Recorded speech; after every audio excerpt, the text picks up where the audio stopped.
అదే RTV app వార్తల్ని క్షణాల్లో చదివే అవకాశం ఉంటుంది. ఒక న్యూస్ పేపర్, ఒక టెలివిజన్ ఛానల్ మీ చేతుల్లో ఎప్పుడూ ఉంటాయి. ఆ నియోజకవర్గంలో పోలీసుల చట్టాలు పనిచేయవు. అధికార పార్టీ నేతల చట్టాలే అక్కడ అమలవుతుంటాయి. అది ఏదో నియోజకవర్గం కాదు, జమ్మలమడుగు నియోజకవర్గం. ఎన్నికల సందర్భంగా అల్లర్ల ఘటన నేపథ్యంలో కూడా ఎన్నికల కమిషన్తో పాటు పోలీసులు కూడా తీవ్రంగా పరిగణించి 144 సెక్షన్ అమలు చేస్తున్నారు. అయితే అల్లర్ల నేపథ్యంలో కూడా పోలీసులు హెచ్చరికలు జారీ చేశారు. ఇప్పటికే జిల్లా ఎస్పీ కూడా ఆ ప్రాంతంలో ప్రత్యేకమైన దృష్టి సారించి ఏదైతే అల్లర్లు జరిగినటువంటి ప్రాంతంలో సభలు సమావేశాలు వంటివి నిర్వహించరాదు అన్నటువంటి ఆంక్షలు కూడా పెట్టారు. అదేవిధంగా ఎన్నికల నేపథ్యంలో 144 సెక్షన్ కూడా అమల్లో ఉంది. ఇదంతా తనకు ఓ లెక్కే కాదన్నటువంటి ఓ వైసీపీ నేత తన అధికార దాహంతో నారాపుర వెంకటేశ్వర స్వామి బ్రహ్మోత్సవాల్లో భాగంగా అక్కడ బ్రహ్మోత్సవాలు జరుగుతున్నతో క్యాచ్ చేసుకునేందుకు ఒక ఎత్తేసారు. అందులో భాగంగానే అక్కడ ఎగ్జిబిషన్ ఏర్పాటు చేశారు. అయితే టీటీడీ అధికారులు కూడా ఎన్నికల నేపథ్యంలో కోడ్ ఉల్లంఘనకు పాల్పడే అవకాశాలు ఉన్నాయన్నటువంటి భావనతో అధికారులు కూడా టీటీడీ అధికారులు కూడా ఎగ్జిబిషన్ ఏర్పాటుకు అనుమతినివ్వలేదు.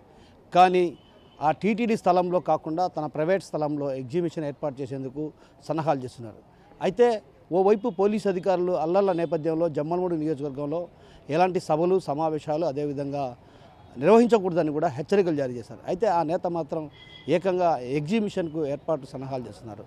నిన్నటి నుంచి నారాపుర వెంకటేశ్వర స్వామి బ్రహ్మోత్సవాలకు శ్రీకారం చుట్టారు. అయితే ఈ నేపథ్యంలో అటు పెద్ద ఎత్తున భక్తులు అక్కడికి తరలిరానున్నటువంటి నేపథ్యంలో దీన్ని క్యాచ్ చేసుకునేందుకు వైసీపీ నేత అక్కడ ఎగ్జిబిషన్ ఏర్పాటు చేశారు. అయితే గతంలో 15 లక్షల రూపాయలకు ఎగ్జిబిషన్ ఏర్పాటుకు అనుమతి తీసుకున్నారు. అయితే తాజాగా ఈ ఏడాది తనకే దక్కాలన్న ఉద్దేశంతో 5 లక్షలు పెంచి టెండర్ను దక్కించుకునే ప్రయత్నాలు చేశారు. అయితే ఆ నేపథ్యంలో టీటీడీ అధికారులు కూడా ఎగ్జిబిషన్ ఏర్పాటును తిరస్కరించారు. అయితే ఆయన మాత్రం ఎగ్జిబిషన్ను ఏర్పాటు చేసి తీరుతానన్నటువంటి భావన వ్యక్తం చేస్తూ కూడా అటు పోలీసు చట్టాలను కూడా పక్కన పెట్టి ఏకంగా ప్రైవేట్ స్థలంలో ఎగ్జిబిషన్ ఏర్పాటు చేస్తారు. ఇది పలు విమర్శలకు దారితీస్తుంది.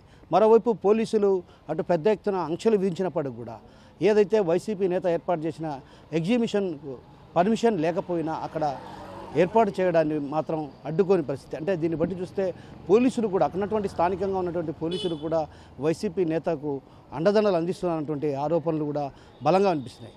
అయితే మరోవైపు ఎన్నికల కోడ్ ఉల్లంఘనకు పాల్పడేటువంటి పరిస్థితి ఉన్నటువంటి భావన ఆ ప్రాంతవాసుల్లో కూడా వ్యక్తం అవుతుంది. ఏదైతే వేలాది మంది భక్తులు అక్కడ తరలి వచ్చారు, ఆ తరలి వచ్చే భక్తులకు ఎగ్జిబిషన్ వస్తారన్నటువంటి భావనతో క్యాష్ చేసుకునేందుకు చేసినటువంటి ప్రయత్నాలను అధికారులు కూడా తిప్పికొట్టాల్సినటువంటి అవసరం ఎంతైనా ఉంది. ఆ దిశగా అధికారులు కూడా చర్యలు తీసుకోవడం లేదన్నటువంటి విమర్శలు కూడా ప్రధానంగా వినిపిస్తున్న పరిస్థితి. మరోవైపు ఎగ్జిబిషన్ ఏర్పాటు చేసినటువంటి వ్యక్తి వైసీపీ నేత కావడంతోనే అతన్ని అడ్డుకునే పరిస్థితి లేదన్నటువంటి భావన కూడా అటు ఆయా ప్రాంతవాసుల్లో వ్యక్తం అవుతున్న పరిస్థితి. ఇలాంటి పరిస్థితి నేపథ్యంలో వైసీపీ నేతకు చుట్టాలుగా మారారన్నటువంటి ఆరోపణలు వ్యక్తం అవుతున్నటువంటి నేపథ్యంలో అధికారులు కూడా ప్రత్యేకమైన దృష్టి సారించి ఎగ్జిబిషన్కు అనుమతిని రద్దు చేయాల్సినటువంటి అవసరం ఎంతైనా ఉన్నటువంటి విషయాన్ని ఆ ప్రాంతవాసుల్లో వ్యక్తం అవుతుంది. మరోవైపు ఏదైతే ఎన్నికల సందర్భంగా ఎన్నికలు ప్రశాంతంగా ముగిసిన సందర్భంగా కూడా అటు వైసీపీ అభ్యర్థి సుధీర్ రెడ్డి అదేవిధంగా బీజేపీ అభ్యర్థి ఆదినారాయణ రెడ్డి మధ్య రాళ్ల దాడులు దిగిన పరిస్థితి. రాళ్ల దాడుల నేపథ్యంలో